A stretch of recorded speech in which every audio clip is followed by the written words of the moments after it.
Welcome to Moments with Marianne. I'm so delighted we're spending this time here today. We have a very inspiring show coming right up with two very special guests. Our first guest today is Dr. Alejandro Frid, and he's here to share with us his new book, Changing Tides, and Ecologist's Journey to Make Peace with the Anthropocene. Now, for over 2 decades, Alejandro has inhabited the world of science, modern indigenous cultures, and climate activism. As an ecologist for the First Nations of British Columbia's Central Coast and adjunct assistant professor in the School of Environmental Studies and the University of Victoria, Alejandro works in collaboration with First Nations on the integration of traditional knowledge and Western science to advance conservation and revitalize indigenous control of their resources. So let's welcome to the show Dr. Alejandro Frid. Thank you. It's great to be here. You know, what an honor it is to have you here and to talk about your new book. My goodness, I hear it's making huge waves and people are really impressed with the information in this book. Oh, that's awesome to hear. Thank you. Yes, of course. So why don't you share with our listeners the inspiration behind writing this book? Because I know you have another book that's out as well, but what inspired you to write this one? Yeah, so I work as an ecologist, so that gives me constant access to data that doesn't paint a very positive outcome for the future if you look at it only in one way. But I realized that the future has a big range of possibilities that have yet to be realized, and that humans still have a lot of agency, a lot of ability to decide on choosing the better part of that range. As you mentioned, I also have this prior book that talks about I relate to my daughter who, at the time I was writing that first book, she was very, very young. And I relate to her the state of the world through letters. And through that, I come to terms with this idea that we have a plausible alternative story for what humans are and how our overall industrial civilization can do a much better job of relating to the earth. And I felt to expand on that idea in the second book, which uses my experience working at the interface of science and indigenous traditional knowledge in showing examples of how humanity as a whole can achieve a much better relationship with the planet. Well, you write this book from a very unique perspective, not only as an ecologist, but you talk about this relationship you have with the indigenous nations. And it's because of the work that you've done with them that this book was able to come forward. Yes, the human component of my work is equally, if not more important than the scientific component. So what I do is largely about relationship with the people who are the original inhabitants of the Northwest coast, or specifically British Columbia in Western Canada. So these are 4 indigenous groups for who I work as their science coordinator and ecologist. And together we look at what concerns them in terms of marine conservation and how an integration of their knowledge from a traditional ecological knowledge perspective can be complemented with science to try and make policy changes that are more consistent with their worldviews. And their worldview is so much about living in reciprocity with our non-human relatives, how people are inseparable from biodiversity and have obligations to the broader biodiversity. That's a very fundamental construct in their culture. And the fact that it's not an old story, that it's something that's very present today in our modern world, it's a living part of this culture, is really what has inspired me to see a better path forward for all of us. Well, I love that perspective because when we look at it from how the First Nations are approaching this, I mean, we really do need to have a very proactive approach in how we're managing and co-living with our resources. Yes, and what has really started to change in Canada is that the federal government, who's up to now has been the dominant force in making decisions about how resources are managed, is partnering in much more meaningful ways with First Nations and bringing their knowledge and perspectives into resource management decisions. The last 5 years, in particular, have been very have shown very positive signs of these being possible. So for example, we're engaged in the design of a marine protected area network that combines scientific knowledge, but also brings in what's called cultural conservation priorities, which is what the First Nations are bringing. And what that means is it points to areas where they say, well, we may not have scientific data about the importance of these areas, but we have been here for so long that we know that they're very important for these species, and these species also are part of our traditional foods, and therefore they support our culture. And that's being taken, quite seriously by the federal government in the design of the protected area. So that is another example of how we are in this change towards something much more positive with how we manage our resources. Well, in your book, you talk about, logging and fisheries, and you mention how, that's really affecting, just the environment in general. But you also mention how rockfish are kind of a mirror for what we use and what we don't use as some of our best human qualities. And I'd love for you to explain what do you mean by that statement? Yes, you've touched on one of my favorite subjects because I absolutely love rockfish. For those of you listeners who might not be aware of them, so this is a group of marine fish that has a huge diversity of species. But what's really interesting is some of these species live a really long time. I mean, we're talking a century or more. And they reproduce throughout their lifetime once they become sexually mature. And what's really interesting is the older and larger one of these females is from one of the longer-lived rockfish species, the more young they produce. So if you're managing a fishery sustainably, it's really important to keep those really fecund, large old females in the population.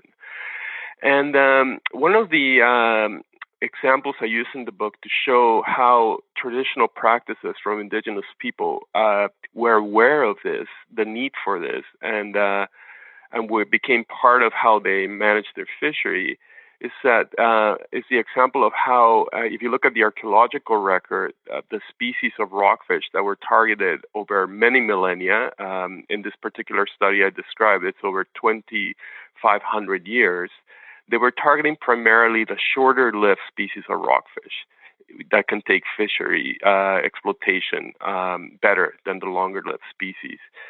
And the reason why that's possible is the shorter-lived species tend to live more in the water column. They're more, off the bottom, closer to the surface in many cases. While they're really long species that you don't want to remove the larger, older fish are at the bottom. So by using their fishing gear only mid-water, they were able to selectively target the more sustainable, the species that can take fishery exploitation more sustainably. And this is shown in the archaeological record. Without that kind of practice, they would have depleted rockfish populations centuries ago.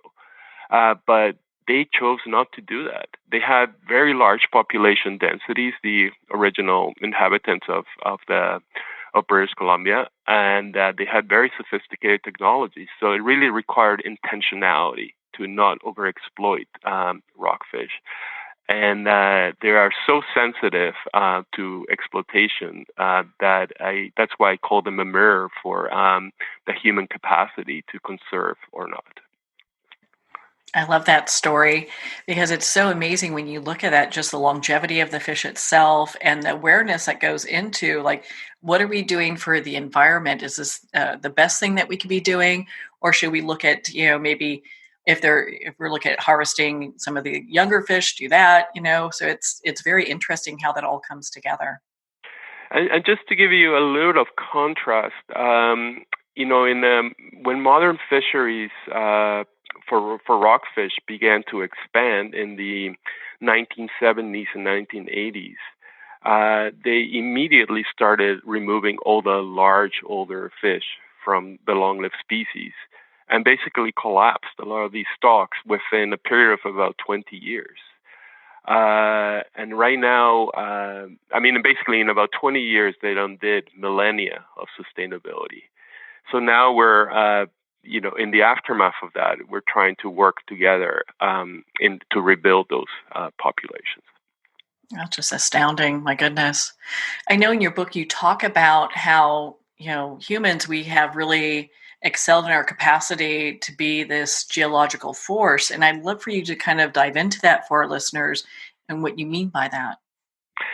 Yes. So as industrial civilization developed, as we started changing not only the atmosphere, as much as most listeners are aware of, we have raised the CO2 level in the atmosphere to the point that it's been changing our climate, but also we've altered the composition of the rocks, of the Earth's structure, the geology of the Earth. And one example I use is that of fossils that are 500 million years old, and they are of trilobites. And when geologists studied those fossils, they were looking for chemical markers that might give them clues about the past environments in which the trilobites lived 500 million years ago. But instead, they found that most of the chemical markers in them reflected modern synthetic compounds that were derived mostly from petroleum. So, that basically tells us that within the last 100 years, we've completely altered, the composition of the Earth's structure, and that's what defines the Anthropocene, which is the new geologic era that we're entering. But the one thing that I really need to emphasize is that this is not humans in general that were a geologic force that caused it. It was a certain type of human worldview coupled with certain human technologies that led to that.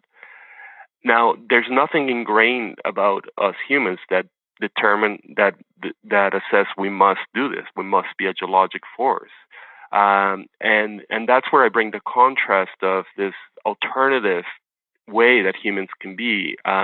That's reflected in the indigenous cultures that I work with. The choice to conserve is very much there for all of us. And sure, we have changed the world irrevocably, but through our the industrial activities we've already had. But there's still many possibilities for what the future is, and we can aim for a much better part of that future if we start changing the story of how humans can relate to the Earth, not being a geologic force, but being a society that believes in the responsibilities to biodiversity at large, and integrating that into how we manage resources more broadly, and also just how, as individuals, we perceive our role in the world. Yeah. I was really surprised when I read in your book that there are only currently 5% of the global population was indigenous people. And it was kind of heartbreaking to read that because, it's the indigenous people are teaching us and remind us so much about, that connection, that deep connection with the planet and the animals on it, and how to coexist. Yes, certainly colonization had an impact that is in many ways analogous to that of, that fossil fuels have had on the atmosphere, a very dramatic change. But the really key thing is that we still have these indigenous groups present, and there are revitalizing much of their knowledge, much of their governance practices, in a way that is starting to have influences in places like Canada. So we are in this period of rebuilding. Well, that's good to hear, so it's not all doom and gloom, because I know a lot of times people can feel very um, like we're just not progressing enough, as a civilization in order to make changes that we need to make to not get into this like extinction event where you hear a lot of people talking about that nowadays. Yeah, and that's largely why I felt the book was so necessary, because if you pay attention only to some of the downward trends, it's very easy to fall into some kind of a self-fulfilled prophecy that that tells you, yes, humans are destructive. There's nothing to be done about that. And again, it's a reminder of humans have been, but it's not humans in general. Certain human cultures coupled with certain technologies.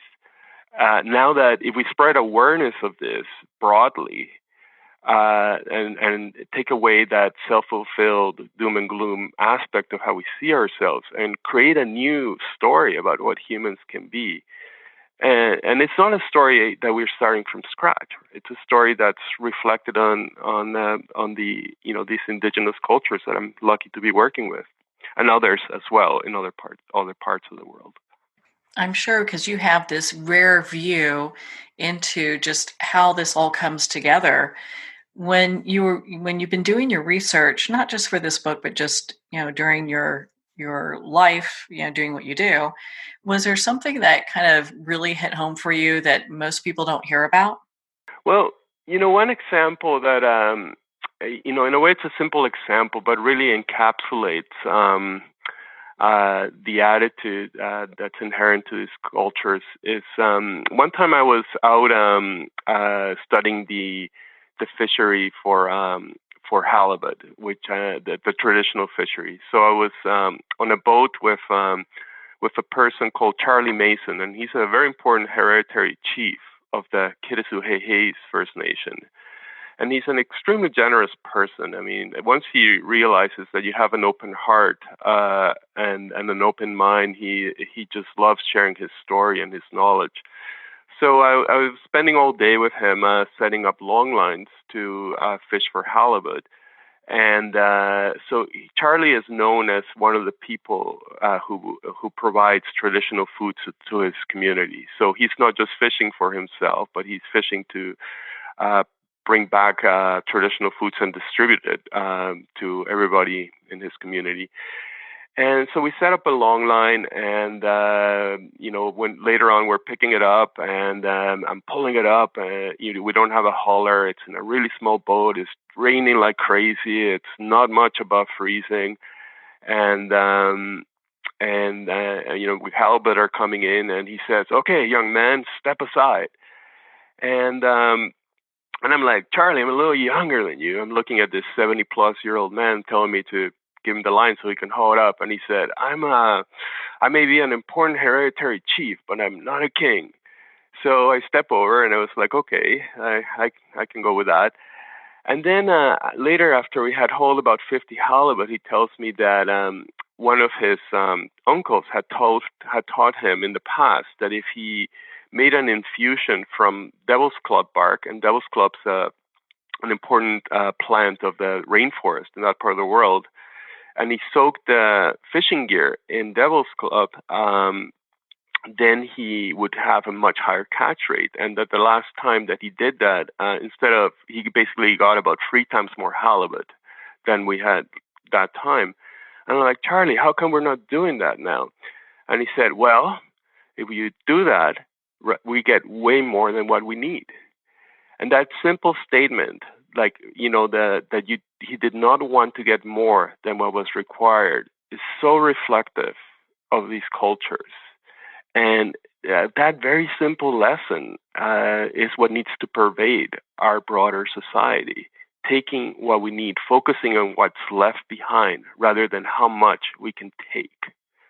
And that really solidified to me that alternative plausible story of what humans can be.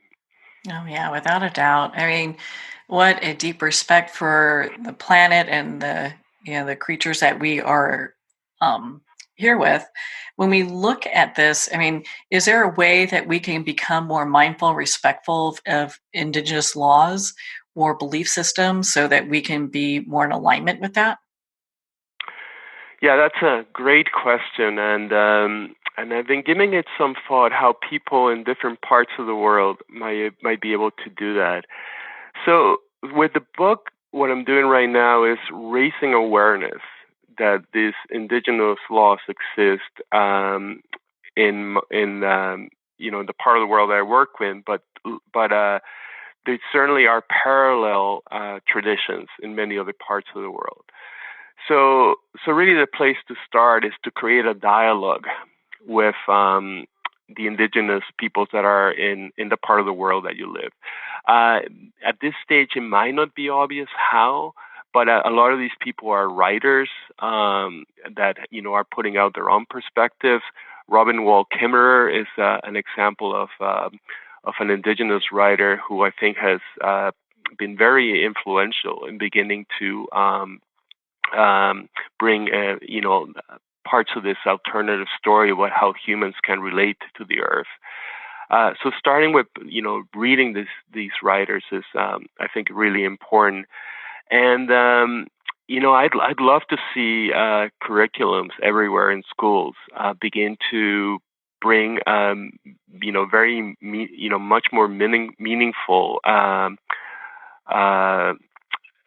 teachings of the history of indigenous peoples and in their respective parts of the world, and how these cultures are persisting in the modern context. Ideally, this would happen with indigenous peoples themselves being the designers of the courses and the teachers. So we're not at a stage yet in which there's an easy follow-up, because these are the changing times. I mean, this is a time of raising the awareness, and hopefully as the awareness raises, then more specific ways in which individuals can follow up will start emerging. Yeah, I agree with you. It seems like we need greater dialogue and definitely awareness initially, but then greater dialogue on how we can be more respectful to the planet and the creatures that we cohabitate this planet with. Because one system declines, all systems decline. Exactly. I mean, and there's many books out there that talk about how if you eat less meat, you bring down your impact on the atmosphere, on the earth, and about the value of switching to renewable energies. And I did not want to duplicate any of that in this book, because I think there's enough resources out there for people to access on the more prescriptive stuff. I wanted to talk about the big picture, about the big human story of where we have come from and where we can go. And raising awareness of that alternative story and is really my main objective with this book. What are some of the deeper lessons that you want readers to take away from your book? I think that the most important one is that we still have quite a range of possibilities for the future, and if we start behaving differently, we can end up in the better part of that range, but we do not have much time.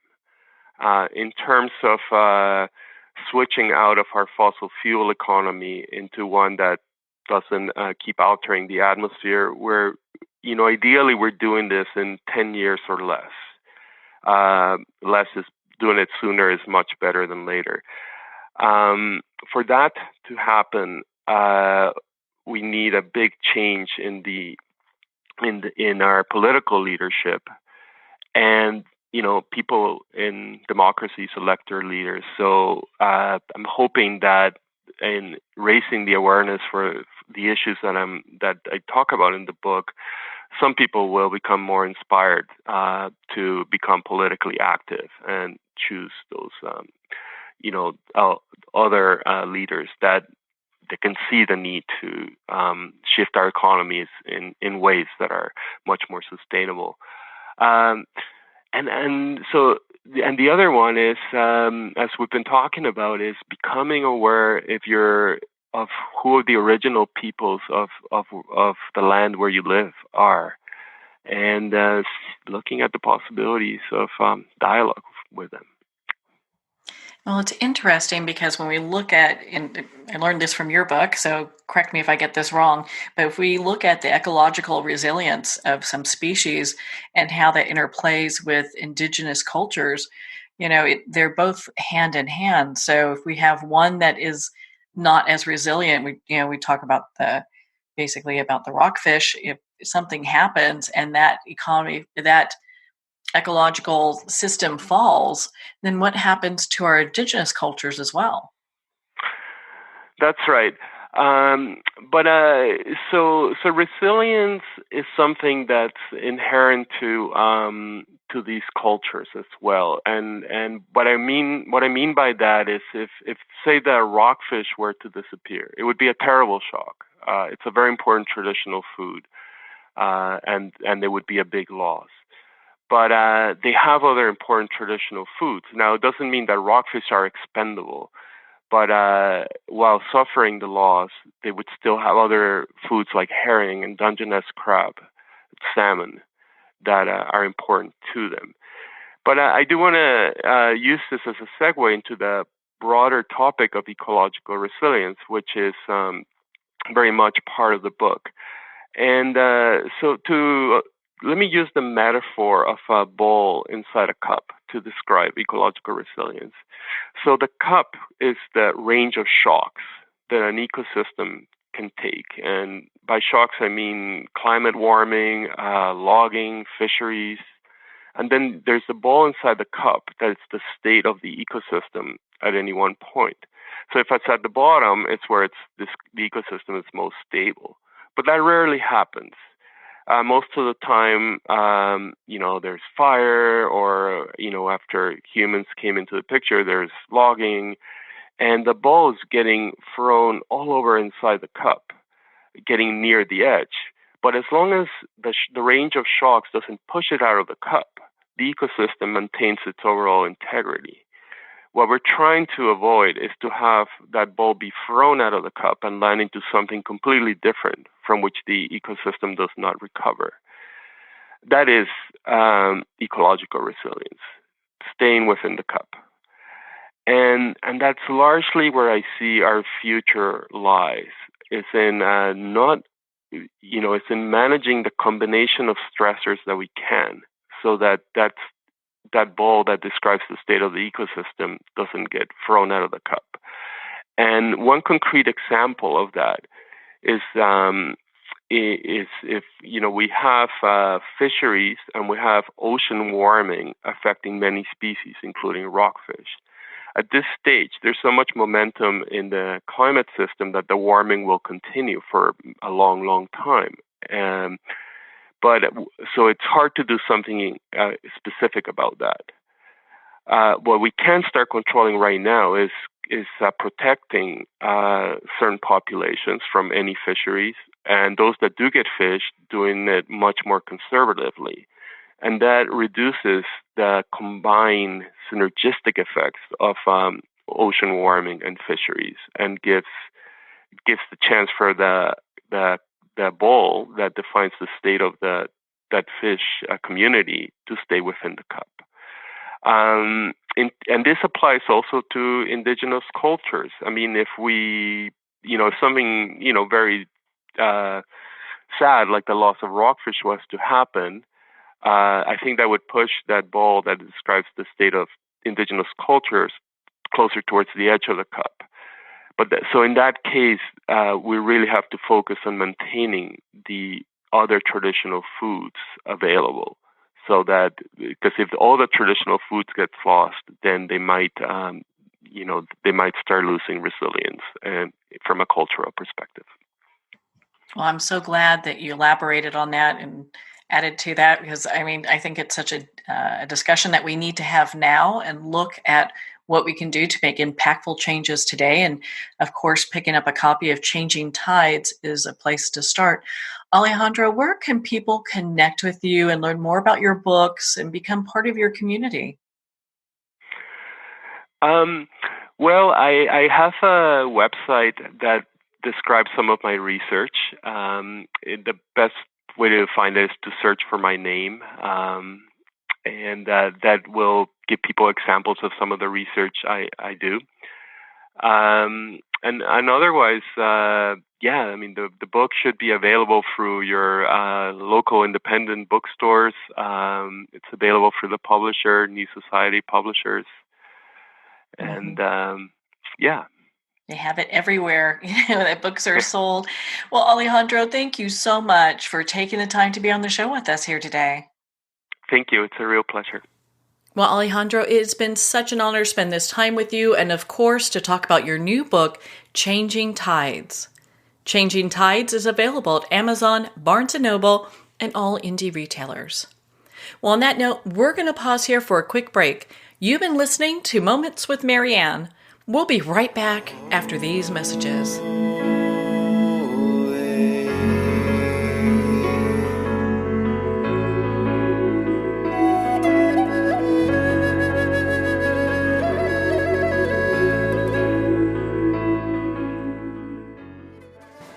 Internationally recognized and award-winning author Judy Goodman works and teaches outside the box of limited thinking. Working with people from every walk of life, her goal is to empower you to be the best you can be, no matter what the challenge is. Born with the gift of seeing beyond our normal vision, she has an extraordinary gift of working with every challenge. Teaching beyond conventional wisdom, her work is described as life-changing. Visit judygoodman.com. That's judygoodman.com.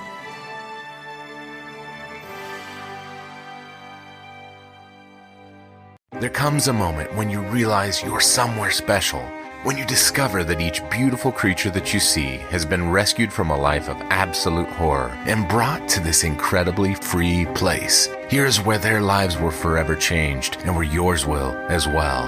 Discover over 500 tigers, bears, and lions at the brand new visitor center at the Wild Animal Sanctuary just outside Denver. For more information, visit wildanimalsanctuary.org. Discover true freedom at the Wild Animal Sanctuary. There are nearly 2 million Americans living with amputation. Many live right here in San Antonio. Becoming an amputee can be scary, frustrating, isolating, but there's no reason to feel alone. The San Antonio Amputee Foundation is here to help support you and guide you toward resources such as home and car modifications and even prosthetic limbs. For more information or to make a donation, visit saamputee.org. We'll help you live a full, active life, one step at a time. San Antonio Amputee Foundation, healing limbs, hearts, and souls. If not me, then who? This ethos is driving the Travis Manion Foundation to empower veterans and families of fallen heroes to develop character in future generations. In 2007, Marine First Lieutenant Travis Manion was killed in Iraq while saving his wounded teammates. Travis's legacy lives on in the 5 words he spoke before leaving for his final deployment. If not me, then who? Guided by this mantra, veterans continue their service, developing strong relationships in the community, and thrive in their post-military lives. Visit TravisManion.org and ensure the character of our nation's heroes lives on in the next generation. If not me, then who?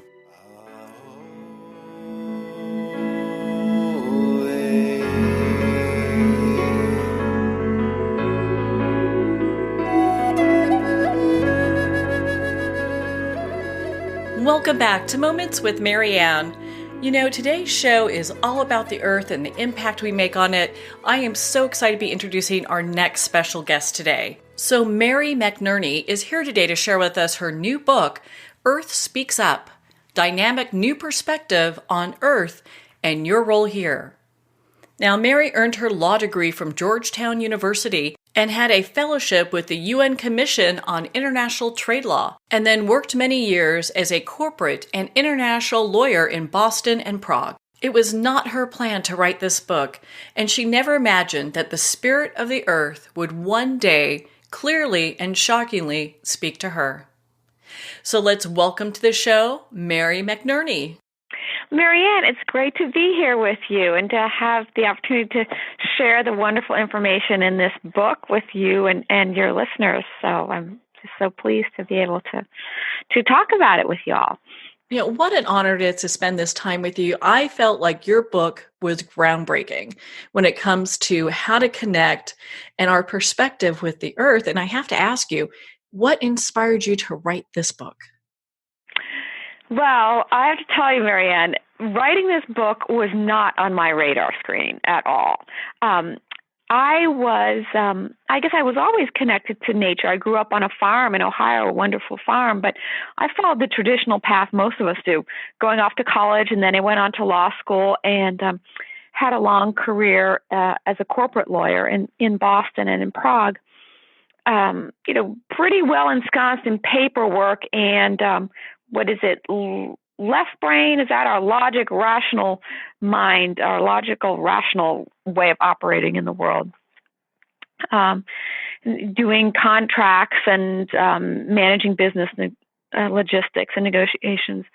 So that was my life at the time until one day I was home from work and it was a beautiful day out and I was enjoying the idea of having this free time to do it as I please. And I was looking out the window at this beautiful day and thinking, what shall I do today? I was thinking grabbing my husband and our dog and going for a walk in the woods or getting my horse out to ride on the trails. And I happened to say kind of aloud to no one in particular, because I was the only one in the room, I just said aloud to myself, what shall I do today? And then, Marianne, I heard these words profoundly and distinctly. Take dictation from the earth. And I knew right away it was the angelic realm. There was no one else in the room, and it was the angelic realm speaking. And I was taken aback initially. And I thought, that's a really profound idea, but certainly meant for the more illustrious spiritual people of our time. Not for me. I'm a corporate lawyer. And so I tabled the idea, put it in the back of my mind, and then eventually forgot about it until 6 months later, I heard the exact same thing, take dictation from the earth.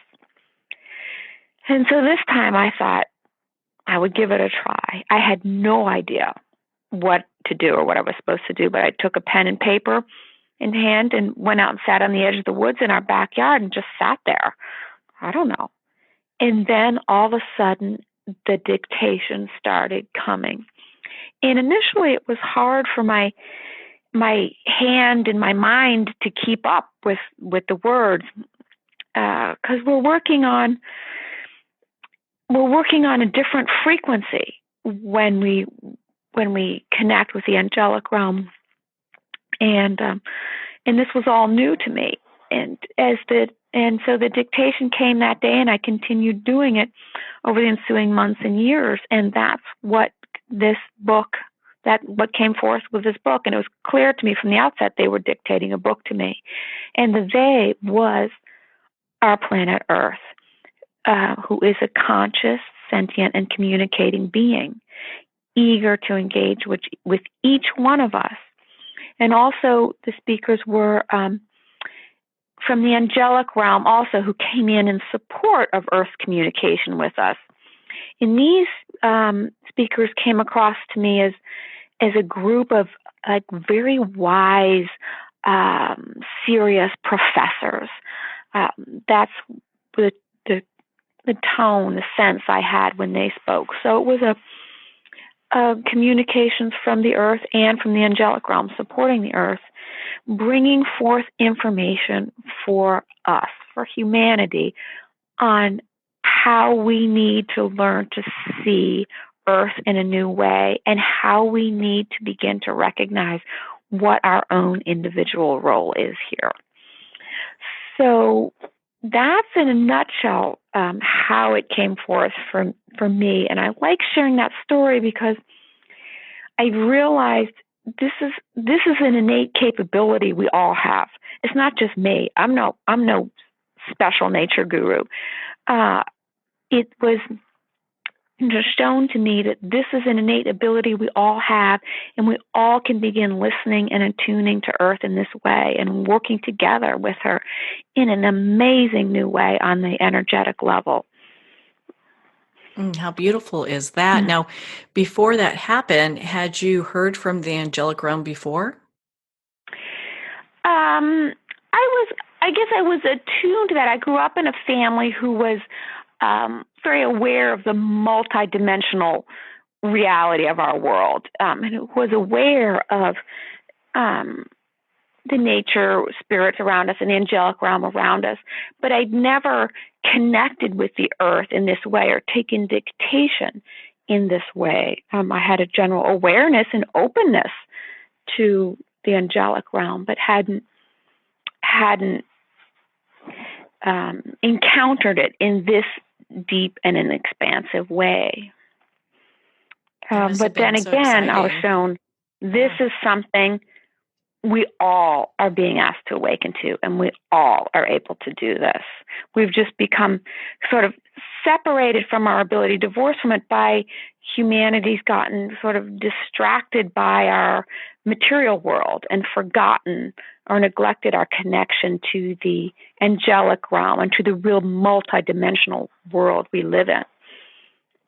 And we've totally forgotten that Earth is a living, communicating being. Yeah, it's so beautiful. And when you talk about the earth being a living, communicating being, why don't you share a little bit for our listeners what she is like? Well, when the earth came across to me, it's like a very loving presence. And I was amazed at and also came across as a feminine being, a feminine sense, a feminine tone is what came across to me. And now I understand why throughout the ages, Earth has been referred to as Mother Earth, because there is a feminine quality to the essence that she is, the essence that she shares, and a loving presence that was really needing humanity to step up and to recognize what our role with her is. We are here as caretakers of the earth, and to share with earth and to work together with earth and to co-create with earth. And we've kind of lost our way in really understanding what our role is. And so this book was brought forth to help us as individuals get back on track and recognize the real purpose of our life here isn't necessarily climbing the corporate ladder or achieving this or that or doing. It's about being here in conscious connection with the earth and engaging with her in a new way. And it doesn't mean we have to separate ourselves from our daily existence. We just need to expand our interactions, our daily interactions with the world, to spend a little time here and there connecting with the earth as a communicating being. You don't need. I eventually had left the corporate world because this became really my purpose now, writing this book and sharing it with the world.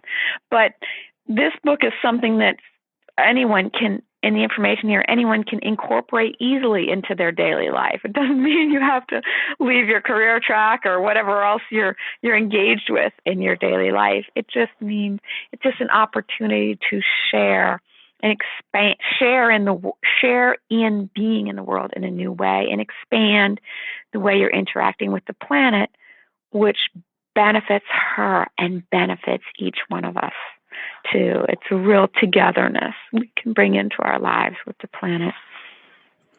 Well, in your book, you talk about humanity's role. So what is humanity's role with the planet, and what are some of the changes that we could make to make our existence together better? Well, I could see humanity's role is much more expansive than what we realize, and humanity needs to step up and begin working on the energetic level with Earth. And as we know, thought precedes form. Thought is the creative, energetic level that then brings forth the physical world. And this book gives us the wisdom and guidance and tools to help us learn to delve into a new relationship with Earth and to begin working and healing with her on this way. It gives 9 simple exercises we can each kind of spend a few minutes a day doing that benefit Earth and benefit ourselves.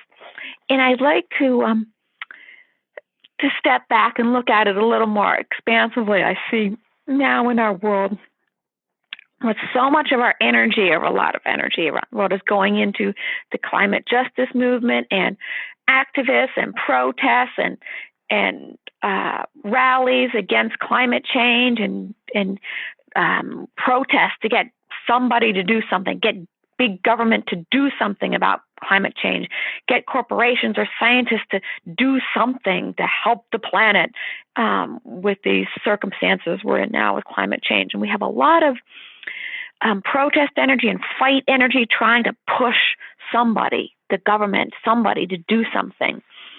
And we all kind of feel like, well, I'm just a little individual. There's nothing I myself can do. Hey, I recycle.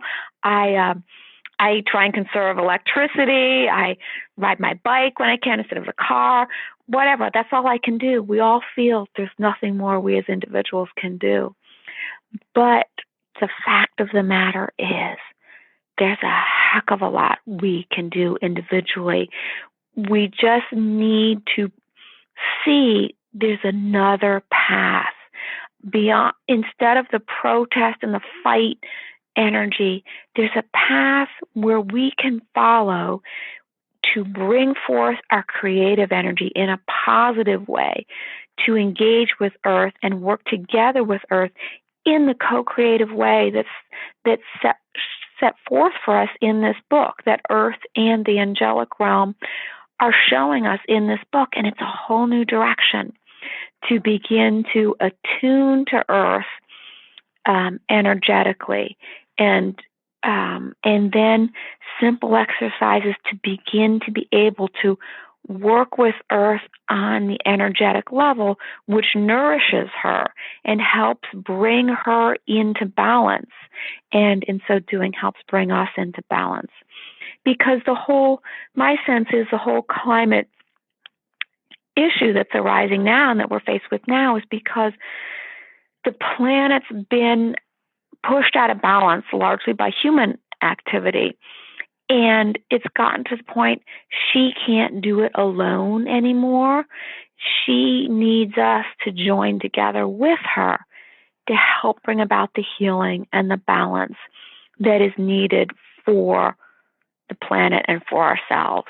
And so the Earth is giving us this guidebook, Earth Speaks Up, to show us, hey, here's the way you can join together with me.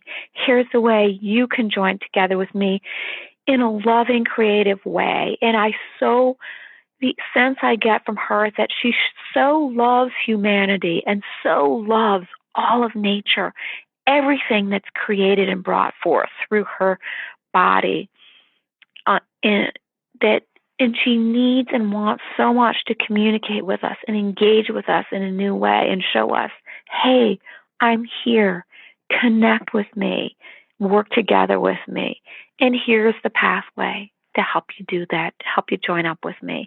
And so this book is like a wonderful gift to each one of us. It really is. It's at this perfect time where I think, and you talk about this, where it seems that humanity is on the cusp of having an expansion in their mindset and our role with this planet. You know, we have young children now that just are coming in ready for this new mindset and this new change. Mm-hmm. And, and I agree totally with that, Marianne, young children coming in ready for this new mindset. But you know what?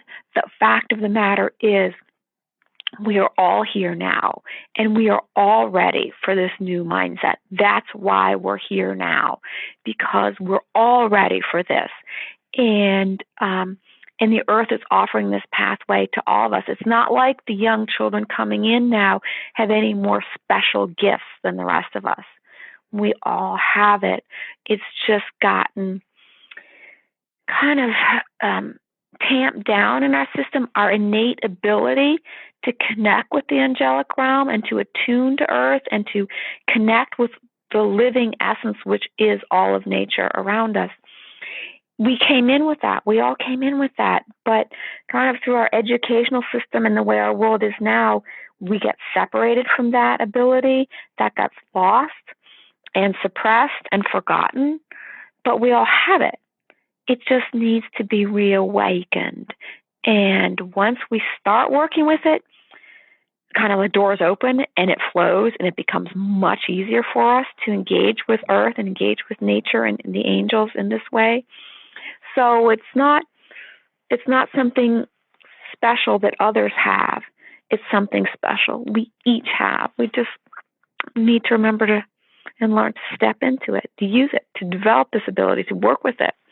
And once we start to work with it, simply by doing the easy exercises in the book, it opens so many doors for us to really enrich ourselves and to enrich our planet in a wonderful new way.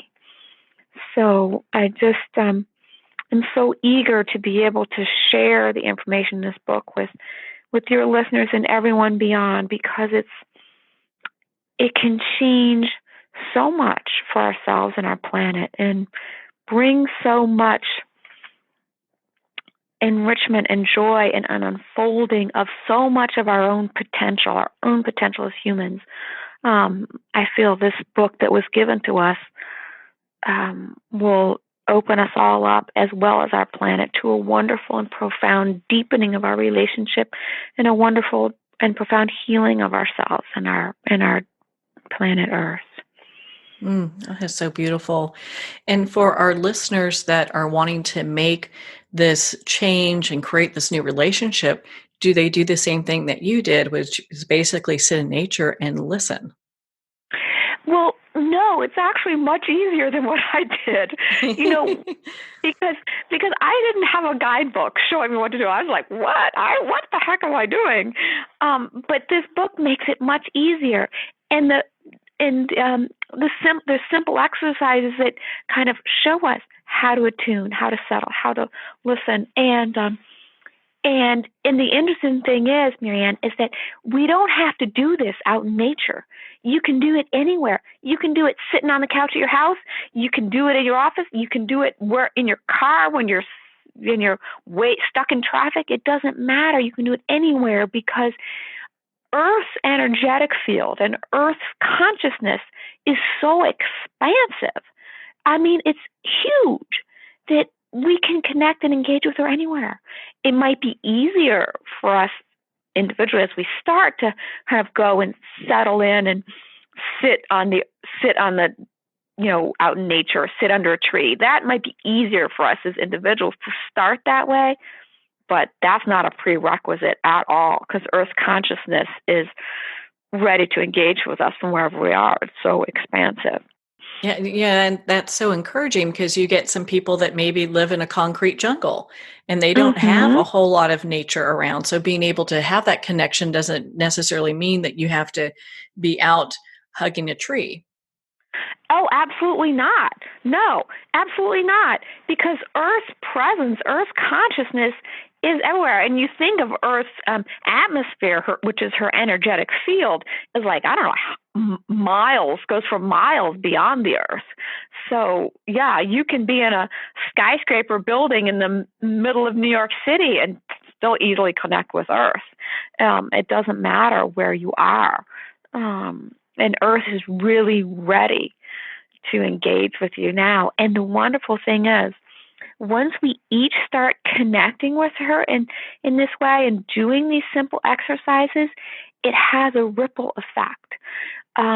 The positive change we create moves beyond us individually, because when you're working on the energetic level, it's much more fluid and powerful than when we work on our little three-dimensional physical plane.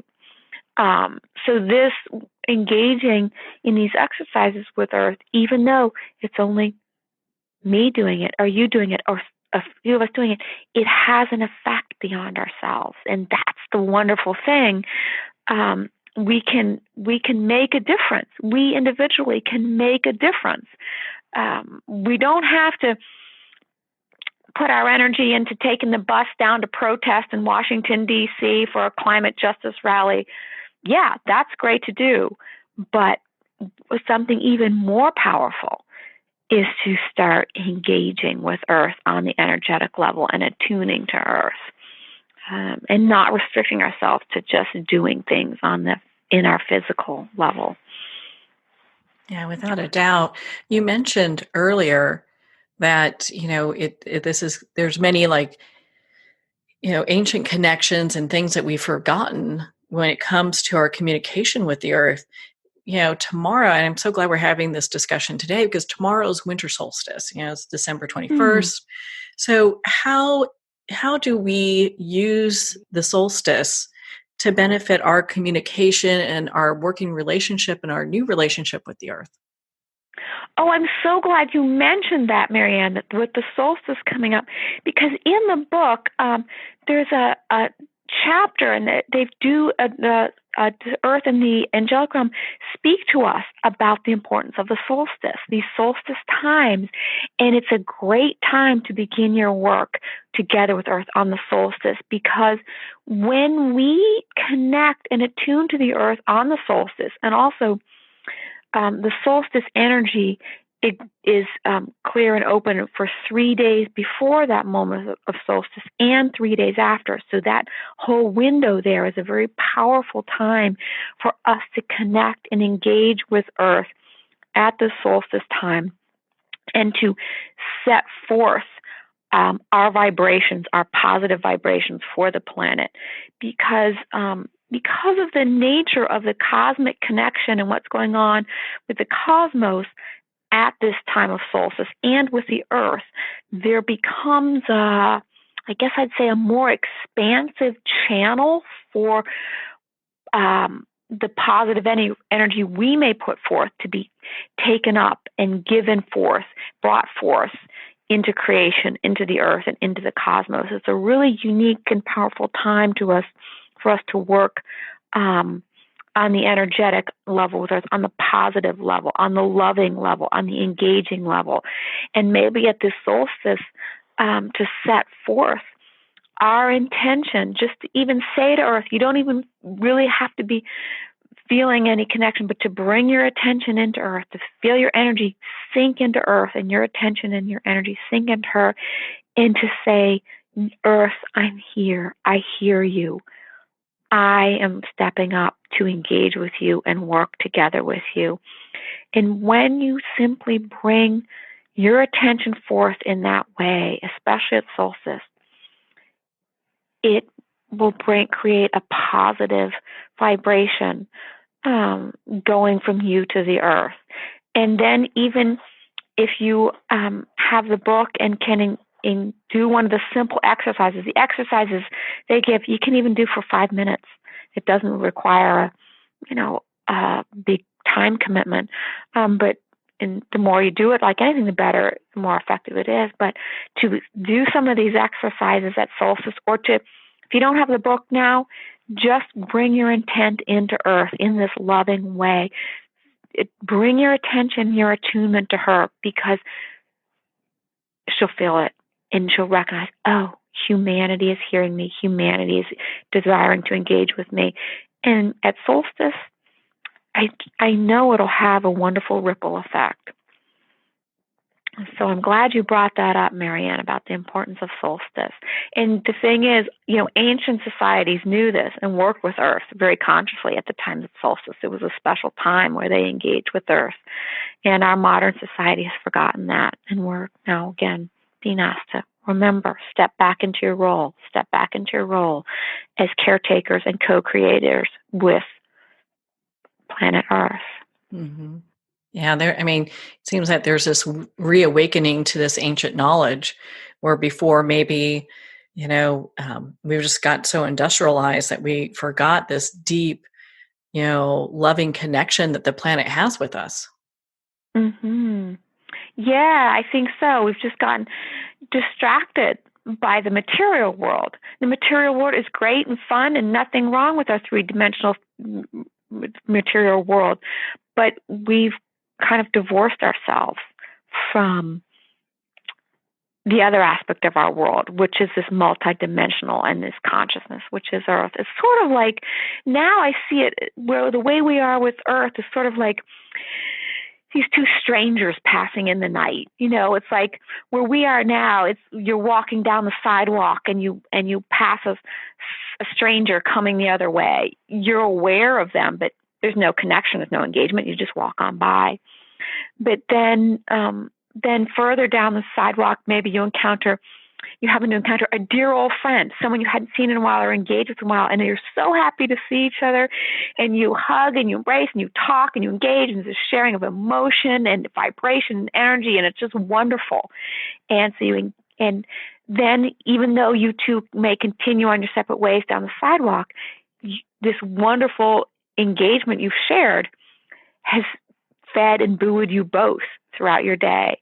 And that's sort of like a parallel I see between the way we are with Earth now is like this passing the stranger. We're aware of each other, but we don't engage. But where we need to go is to realize, I have a relationship with this being. Same way as this, my dear old friend I passed on the sidewalk. I have a relationship. I need to engage. I need to share the emotion and vibration and the consciousness of who I am with who planet Earth is. And that's where I think this book, Earth Speaks Up, is brought to us to show us, hey, how we transform our relationship from these two strangers passing on the sidewalk to these dear old friends that haven't connected in a while and really need to connect and share with each other. Yeah, without a doubt. I mean, it's interesting too, because in your book you talk about the sacred feminine, and you look at just the changes that have been happening, even within the last year, within society, how the feminine is actually becoming more of a stronger presence. What is that balance between the earth and the sacred feminine, and how does that relate to us? That's a really broad question, and I feel like, and also I would say, Marianne, I don't have all the answers to all the questions that come up for myself or for all of us. 'Cause I'm still exploring this the way all the rest of us are. I'm just maybe a little bit ahead because I've started with this book, but it's all something that's unfolding for us. And there's a chapter in here about Earth and the sacred feminine, and it sort of explains to us how, for a long time, we as society got divorced from our sacred feminine and separated from our sacred feminine and suppressed the feminine essence of who we all are, who our world is. And I'm not just saying if you're women or men, we all have that within ourselves. We all have like the yin yang, the balance of the feminine, masculine, and the yin or yang energies.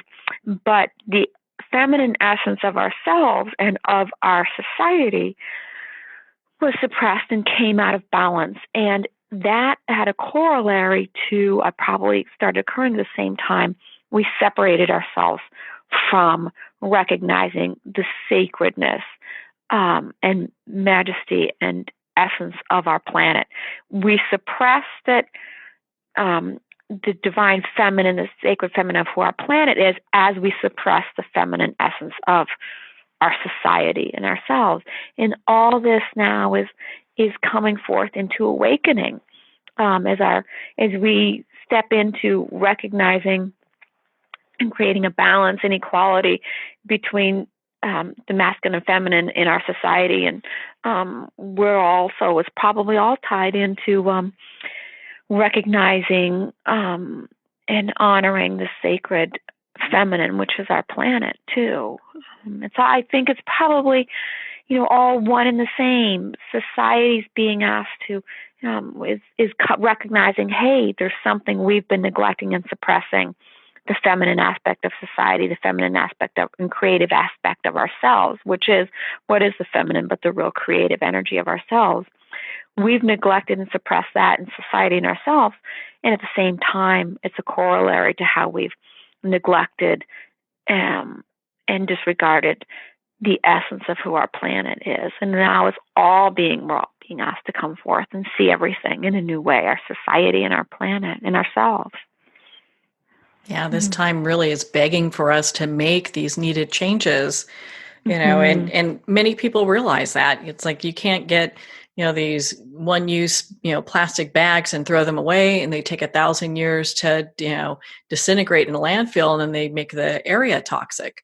So we have to look at what it is that we do and how it affects not just today, tomorrow, but, for generations to come, what our impact is. Yeah, exactly. And it's like we have to do exactly that on the practical daily level. The paying attention, they're making changes on that level with the plastics and the recycling. We have to change, as you said, what we do on a daily level with the pollutants and the toxins and the plastics that we're, trashing the planet with. We have to take charge of that and take responsibility for that and step up and make changes there. But that's not the entirety of it. We have to do that, and we have to also begin working in this other way. They both go hand in hand. To do one without the other is not stepping into our full role. We need to be caretakers of the earth on the physical realm and deal with these things like the toxins and the plastics and planting more trees and caring more fully for nature. We need to do that in our physical world, but that's only half of it. We really need to begin to engage on the energetic level.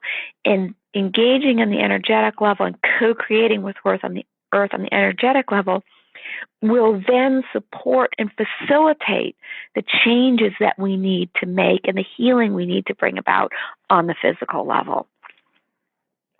Yeah, how important is that? My goodness, your book, Earth Speaks Up, has so much great information. I absolutely love this book. Where can our listeners connect with you and become part of your community? Well, I love to connect with people. I have a website, MaryMcNerney.com. It's Mary, and I'll spell my last name for you, MC, N as in Nancy, ERNEY. And I really enjoy connecting with and engaging with people through the website. And I've been really pleased because so far we've had a good reception. The first month it was out, the book was a bestseller on Amazon US and Amazon UK. So I was really pleased that the world is responding and taking this up. And I look forward to engaging with more people and communicating and sharing more, hearing their experiences as they work with the exercises in this book or have questions and would like to engage with me further about it. Well, Mary, thank you so much for taking the time to be on the show with us here today. Well, thank you, Marianne. It's been a real treat to be able to share this with you and your listeners, so I really appreciate the opportunity. Well, thank you, Mary. It has been such an honor to spend this time with you and to talk about your new book, Earth Speaks Up. Earth Speaks Up is available at Amazon, Barnes & Noble, and select indie retailers. If you don't see it on the shelf, ask for them to order it. Again, if you'd like to connect with Mary, you can at marymcnerney.com for more information. Well, we're at the end of our time today. I would like to thank everyone for tuning in. You're listening to Moments with Marianne. And remember, make every moment count.